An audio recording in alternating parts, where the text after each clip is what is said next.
Selamat bertemu kembali mahasiswa sekalian. Hari ini kita masuk ke pertemuan ke-12 ya. Seperti yang pernah saya sampaikan di pertemuan sebelumnya, untuk pertemuan-pertemuan setelah mid semester kita akan bahas tentang microcontrol yang menggunakan bahasa pemrograman C++. Ya, salah satunya adalah microcontrol Atmega 16. Dan dalam proses pengoperasian source code-nya itu menggunakan aplikasi code vision ya. Nah ini code vision-nya, source code-nya, editingnya di situ. Lalu dalam simulasinya itu menggunakan Proteus. Nah ini kita akan menggunakan Proteus. Nah seperti biasa saya akan menunjukkan praktikum apa yang kita lakukan hari ini ya. Praktikum kita adalah microcontrol Atmega yang mengeluarkan data digital ya. Nah ini tampilannya ya. Di modul tersebut ada microcontrol ya. Kemudian di sebelahnya ada lampu LED yang menyala, blinking istilahnya ya. Ngebling itu berkedip-kedip. Nah, itu yang hari ini kita praktekkan ya. Baik, kita membahas materinya. Nah, sekarang kita membahas tentang materi microcontrol Atmega 16 ya.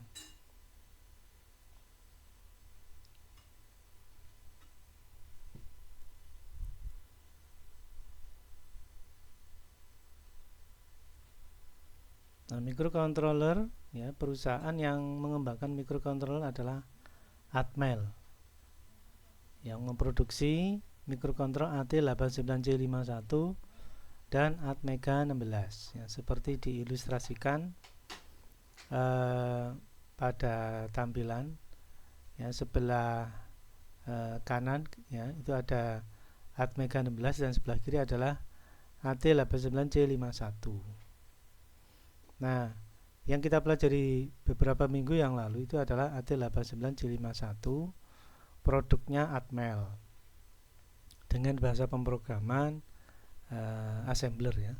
Lalu yang sebelah kanan masih produk dari Atmel juga, namun jenisnya atau tipenya adalah Atmega 16 ya. Dan tentang seri yang saya sebutkan tadi sudah tertampil di layar ya. Jadi untuk AT8951 ini kalau diperbesar juga serinya tampil atau tercetak di bodinya microcontrol, yaitu AT89C51. Kemudian yang sebelah kanan Atmega ya, ini kalau saya perbesar itu juga tertera Atmega 16 ya. Dan kedua produk ini menggunakan bahasa pemrograman yang berbeda ya. Yang AT89C51 ini bahasa pemrogramannya assembler yang sebelah kanan. Atmega 16 ini bahasa pemrogramannya bahasa C ya. Kedua produk ini walaupun menggunakan bahasa yang berbeda adalah produk dari perusahaan yang sama, yaitu Atmel. Baik, saya lanjutkan lagi. Nah, microcontrol AT89C51 atau MCS51 ya, biasanya dikenal dengan MCS51, menggunakan bahasa pemrograman assembler dan mengemas setiap instruksi dalam kode 8 bit pada setiap satu siklus clock ya. Kemudian yang kedua, microcontroller Atmega 16 atau AVR menggunakan bahasa pemrograman C ya, dan mengemas instruksi dalam kode 16 bit pada setiap satu siklus clock Ya, dari sini terlihat bahwa Atmega 16 itu mempunyai kecepatan instruksi lebih cepat ya daripada AT89C51. Jadi ada perbedaan di kecepatan instruksi ya dalam satu siklus clock. Kemudian yang berikutnya, perbedaan antara AVR dengan MCS 51 ya, atau AVR itu untuk jenis Atmega 16, lalu MCS 51 itu jenis AT89C51. Untuk mengerjakan satu instruksi yang sama mencapai 12 siklus clock. Jadi ada perbedaan sampai 12 siklus clock ya. Intinya AVR itu lebih cepat dari MCS 51 ya. Hal ini terjadi karena seri AVR berteknologi RISC atau Reduced Instruction Set Computing. Sedangkan seri MCS 51 berteknologi CISC ya, atau Complex Instruction Set Computing. Nah, ini perbedaannya. Nah, ini maksudnya apa? Coba saya lanjutkan materinya. Jadi untuk seri MCS 51 berteknologi CISC ya. Complex Instruction Set Computing adalah sebuah arsitektur dari set instruksi di mana setiap instruksi akan menjalankan beberapa operasi tingkat rendah ya. Seperti pengambilan dari memori, operasi aritmetika, dan penyimpanan ke dalam memori, semuanya sekaligus dalam sebuah instruksi. Jadi kalau pakai MCS 51, setiap pengambilan dari memori ada instruksi tersendiri, operasi aritmetik ya, itu juga setiap instruksi membaca, kemudian penyimpanan ke dalam memori, setiap instruksi juga membaca. Jadi banyak hal yang dilakukan dalam satu instruksi ya. Nah, ini yang dimaksud setiap instruksi akan menjalankan beberapa operasi tingkat rendah. Jadi di sini menunjukkan bahwa perintahnya satu demi satu ya. Sekarang kita bandingkan dengan seri AVR yang berteknologi RISC atau Reduced Instruction Set Computing ya, artinya prosesor tersebut memiliki set instruksi program yang lebih sedikit karena pada instruksi yang kompleks menjadi sederhana, direduce ya, disederhanakan. Jadi untuk AVR mempunyai perintah-perintah atau instruksi-instruksi yang menyederhanakan instruksi operasi tingkat rendah. Nah, ini yang membedakan sehingga AVR itu mempunyai kecepatan yang lebih cepat dalam satu instruksi dibanding dengan MCS 51. Nah, ini ya. Jadi boleh dikatakan bahasa pemrogramannya menjadi lebih sederhana AVR daripada MCS 51. Dan ini menjadi wajar karena assembler itu bahasa pemrograman yang lebih lama ya. Kemudian dikembangkan lagi menjadi bahasa pemrograman C ya, yang lebih sederhana ya, maksudnya seperti itu. Yang membedakan antara AT89C51 dan Atmega 16 adalah kapasitas memori ya, kemampuan dan fungsi periferal. Sedangkan dari segi arsitektur dan instruksi heksadesimal yang digunakan itu adalah sama ya, karena mereka tetap microcontroller yang menggunakan bahasa heksadesimal ya. Walaupun bahasa pemrogramannya berbeda, bahasa assembler dan bahasa C, keduanya akan mengalami proses kompilasi dan menghasilkan file heksadesimal. Jadi secara instruksi ya, mereka sama-sama menggunakan heksadesimal. Kemudian dari ilustrasi di sini, tiga komponen utama dari microcontrol dari kedua jenis microcontrol itu selalu ada, yaitu prosesor CPU ya, memori dan input output ya.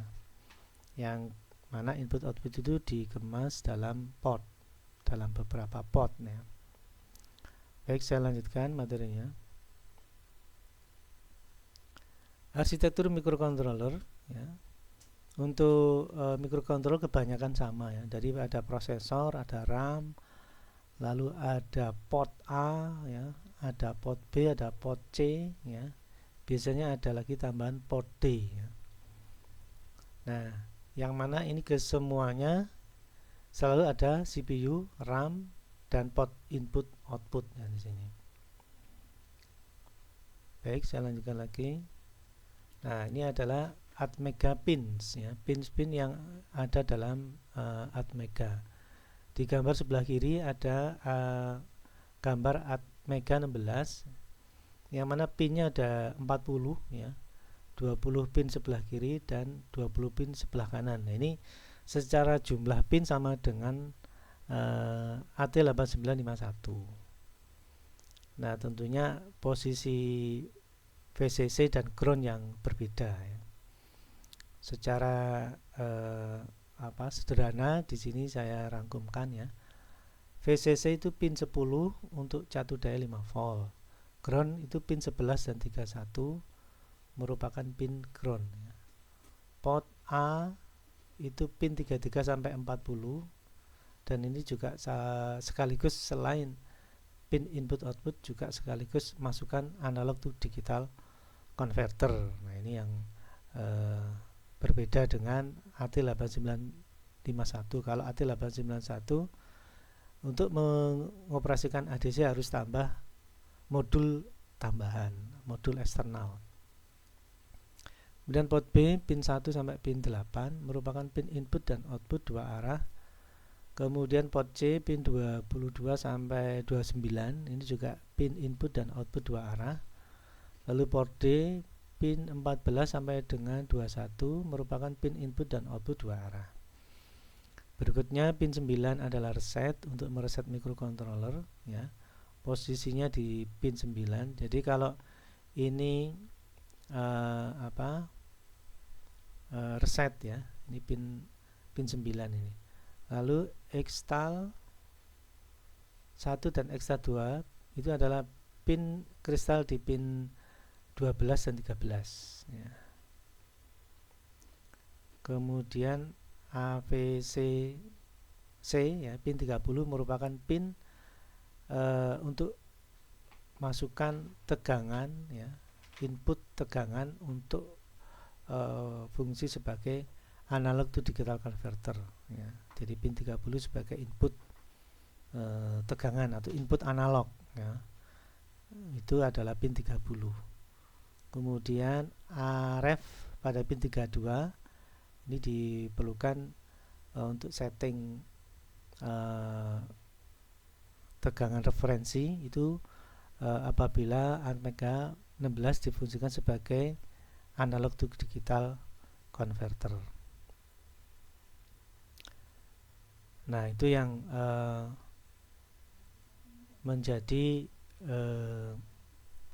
penjelasan dari 40 pin yang ada di Atmega 16. Berikutnya saya lanjutkan materinya. Nah, ini salah satu implementasi dari microcontroller Atmega 16 ya. Sekarang kita coba microcontroller Atmega 16 ya, digunakan untuk menyalakan lampu ya. Nah, ini eksperimen sederhana dulu ya sebagai awal ya. Jadi microcontroller lalu kita tambah LED gitu. Ini biasanya untuk aplikasi dengan nama blink. Blink itu LED yang berkedip ya. Nah, ini untuk output digital Atmega 16 source code-nya ya. Kalau Anda perhatikan ya, di sini ada kayak header gitu, seperti di AT8951 ada header. Cuman tulisannya cross include Mega 16.h ya. Kemudian include juga delay .h karena kita menggunakan fungsi timer. Nah, di pemrograman bahasa C ya, di sini ada void main atau program utama yang diawali dengan buka kurung dan diakhiri dengan tutup kurung. Jadi programnya itu di antara ini ya, di sekitar ini. Dan ini bersifat selalu dilakukan berulang-ulang. Jadi begitu void main, ya, ini berarti programnya akan dilakukan berulang-ulang. Kalau kita teringat dengan AT851, itu diperlukan sebuah perintah SJMP, ya, short jump, lalu ada indikator start, ya, untuk kembali ke awal program. Nah, itu berarti untuk melakukan looping harus ada perintah. Nah, untuk pemrograman bahasa C itu tidak diperlukan lagi, ya, cukup masukkan program utama di void main, ya, diawali dengan buka kurung dan diakhiri dengan tutup kurung, maka program yang ada di dalamnya ini akan dilakukan berulang-ulang. Nah, ini yang tadi disinggung tentang instruksi yang bersifat reduce, ya, instruksi yang bersifat lebih sederhana, ya. Jadi membuat prosesnya menjadi lebih cepat, ya. Untuk perintahnya di sini ada DDRA sama dengan 0xFF, ya. Ini maksudnya adalah register pada port A itu sebagai output. Jadi port A kita fungsikan sebagai output dengan perintah DDRA, ya. Kemudian di sini mulai sebuah perintah, ya. While sama dengan 1 ini berarti sebuah perintah yang terpenuhi, ya, sehingga mau nggak mau ini terpenuhi untuk dijalankan. Lalu di sini ada port A sama dengan 0, berarti 0 kita keluarkan melalui port A. Lalu delay ms 500, berarti waktu tunda sekitar 500 milisecond, ya. Jadi untuk tahap pertama port A diberi tampilan data 0, ya, output digital 0 selama kurang lebih setengah detik, maksudnya seperti itu, ya. Kemudian setengah detik berlalu, port A, ya, 0xFF, berarti port A dikeluarkan semuanya ini, ya, dalam satu port yang 8 bit itu ada data output digital high. Kemudian diberi waktu tunda sekitar 500, ya, atau sekitar 500 milisecond atau setengah detik. Dan ini berulang-ulang, ya, apalagi ada perintah while yang selalu yang terpenuhi, ya. Jadi while ini terpenuhi sehingga ini otomatis akan dilakukan berulang-ulang.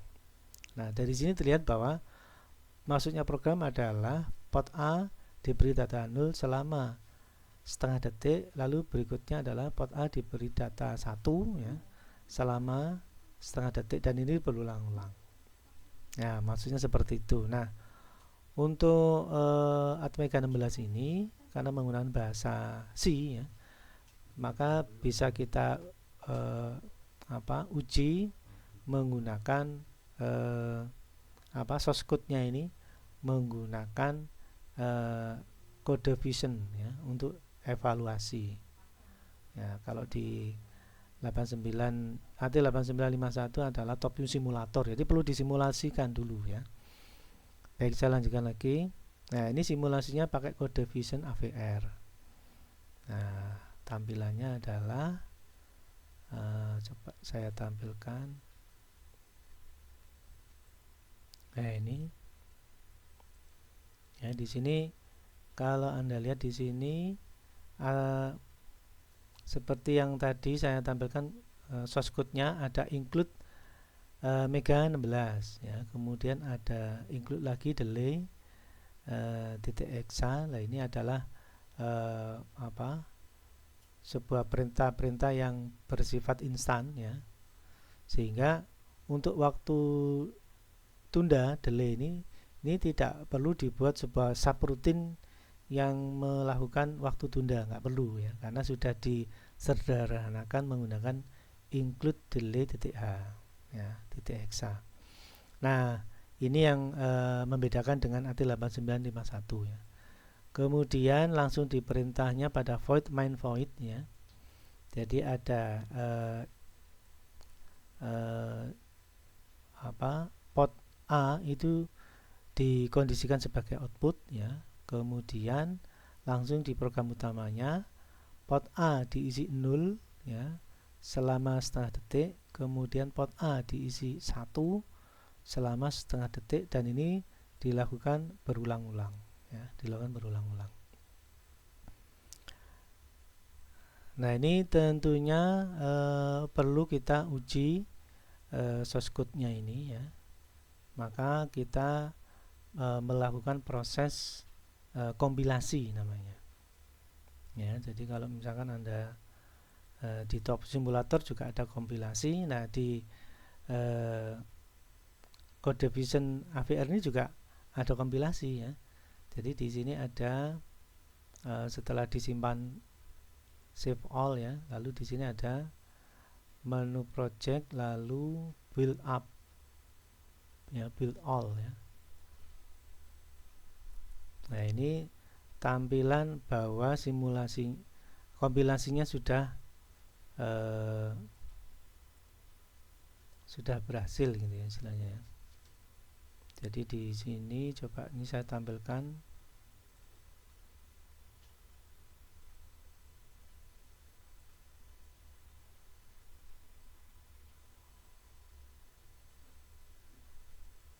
Nah, ini saya tampilkan. Nah, ini kalau Anda lihat di sini ya, di sini ada no error ya. Berarti tidak ada error. Nah, ini kan kurang lebih sama dengan di Topi Simulator ya. Topi Simulator memberi kode no error, berarti tidak ada error. Nah, ini bila sudah kita kompilasi dan tidak ada error ya, maka source code-nya ini siap untuk di uji coba ya.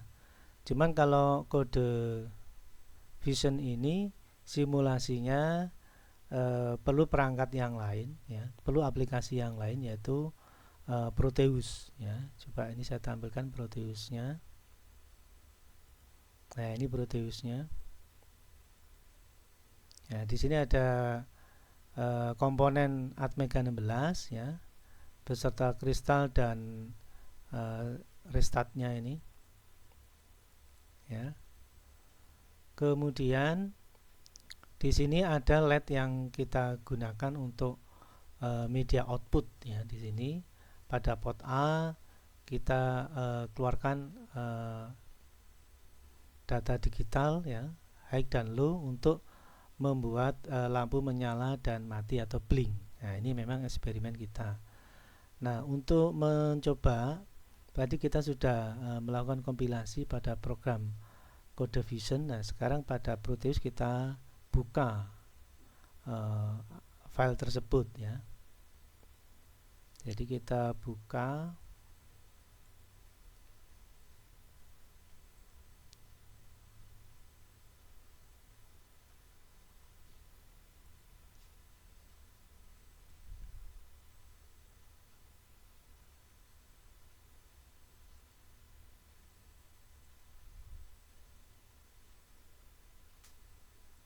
Ini sudah saya tampilkan. Nah, di sini adalah jendela untuk membuka atau mengambil atau mengupload ya file hexa pada microcontroller ya. Jadi di sini ada program file ya, ini kita buka, lalu kita ambil file hexa di sini.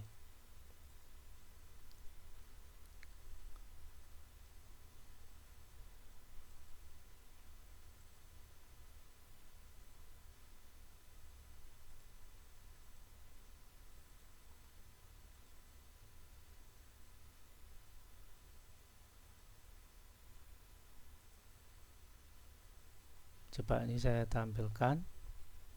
Nah, ini. Nah, di situ yang kita pilih adalah hexa, file hexa ya. Nah, ini yang kita pilih ya, hexa, lalu kita open sehingga file hexa tadi masuk ke program file ya. Di sini ada hexa. Bila sudah kita oke ya, berarti ini sudah terekam di microcontroller atau seolah-olah sudah diupload ya, sudah di sudah di flash ya, seolah-olah gitu ya, seolah-olah ya simulasinya seperti itu. Nah sekarang bila sudah terekam, kita uji coba dengan dijalankannya simulasi pada Proteus ini ya. Nah, di sini saya tampilkan di situ di bawah itu ada apa namanya, play ya, ada play, tombol play yang bila ditekan akan menjalankan mikrokontrolnya ya. Coba saya lakukan. Nah ini kalau Anda lihat di sini mulai tegangan sudah berubah ya. Yang merah ini adalah 5 volt, terus yang biru ini adalah 0 volt ya. Nah di sini ada perubahan merah dan biru di port A. Ini menandakan ada perubahan logik data digital ya. Jadi merah biru ini berarti 5 volt 0 volt, 5 volt 0 volt, sama dengan program yang kita rencanakan ya. Jadi di situ ada port 0 yang mengeluarkan data biner ya, atau data digital 0 dan 1. Nah sebagai indikatornya kita gunakan LED untuk memastikan data itu sudah dikeluarkan oleh mikrokontroller apa belum ya. Kalau memang datanya ada perubahan 1 dan 0, maka LED akan mati atau menyala ya, istilahnya ngeblink istilahnya ya. Nah dari simulasinya ini ternyata output dari port A itu sudah mengeluarkan data 1 dan 0 dengan indikator LED sudah menyala dan mati secara bergantian ya. Jadi memang terbukti bahwa data binirnya sudah keluar ya, sudah dikeluarkan oleh mikrokontrol sesuai dengan source code yang kita buat. Nah sekarang kita kalau di simulasi Proteus sudah benar ya, berarti kita siapkan untuk merekam ya ke IC yang sesungguhnya ya. Jadi kalau kita lihat materinya ya, jadi setelah code vision sudah benar ya, dikompilasi sudah oke, lalu kita masuk ke Proteus ya, dan simulasinya sudah benar dengan tombol play yang sudah dilakukan dan indikator LED sudah menyala, berarti benar. Maka kita siap untuk mengupload ke komponen yang sesungguhnya ya. Nah ini kita siapkan mikrokontrolnya, dan di sebelah kiri ini adalah USB downloader namanya ya. Jadi ini USB yang terhubung komputer ya. Kemudian di sini akan terhubung ke mikrokontrol untuk merekam. Nah ini mikrokontrol Atmega 16-nya ya. Nah ini outputnya adalah yang kita gunakan adalah LED dan resistor ya, pembatas arus, tapi indikator LED ini yang kita upayakan berhasil gitu ya. Nah baik, kita coba melakukan proses apa namanya, ngeflash ya, ngeflash ke mikrokontrol yang sesungguhnya setelah proses simulasi di Proteus sudah berhasil. Nah, jadi setelah Proteus sudah berhasil, nah kita saatnya untuk merekam file hexa ke mikrokontrol. Nah ini kita siapkan AVR-nya ya, atau USB downloader tadi itu.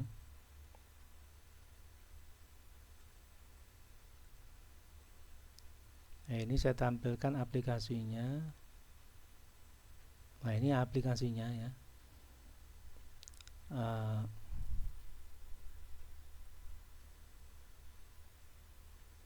Nah di sini terlihat bahwa uh, ada proses untuk mendeteksi perangkat ya. Jadi di situ ada perintah untuk read chip signature ya. Nah ini kalau saya tampilkan submenunya.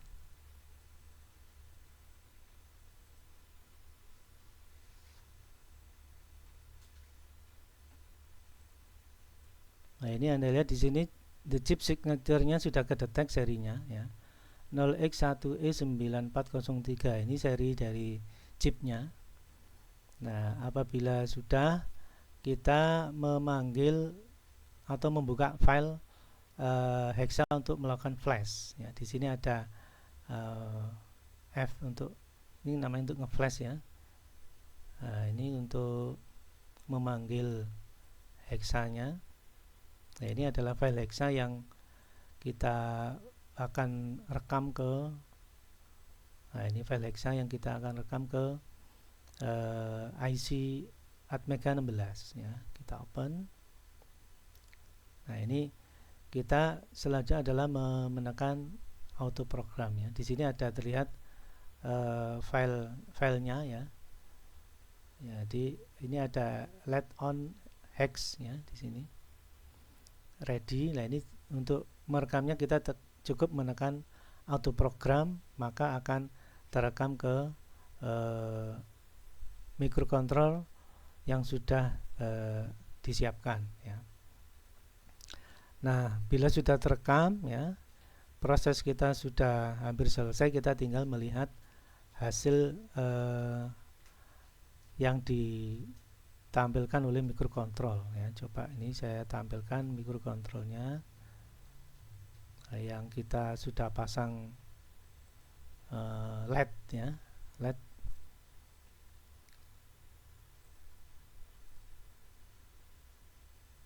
Coba ini saya tampilkan outputnya.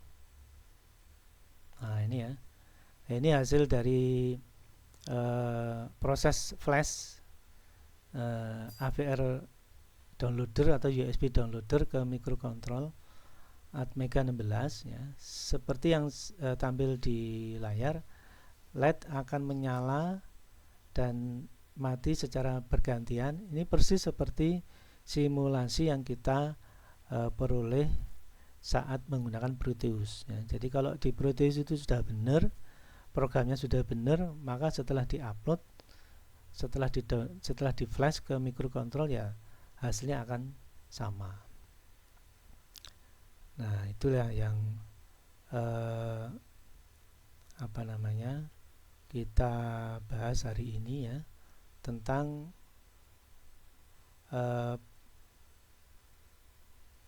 output digital Atmega yang kita pelajari hari ini ya. Coba. Nah ini adalah praktikum yang bisa kita lakukan hari ini. Semoga bermanfaat ya. Dan untuk pertemuan berikutnya kita akan eksperimen lagi tentang perangkat input output yang lain dan menggunakan microcontroller Atmega 16 ya. Baik, saya kira itu dulu ya. Sekian dan terima kasih.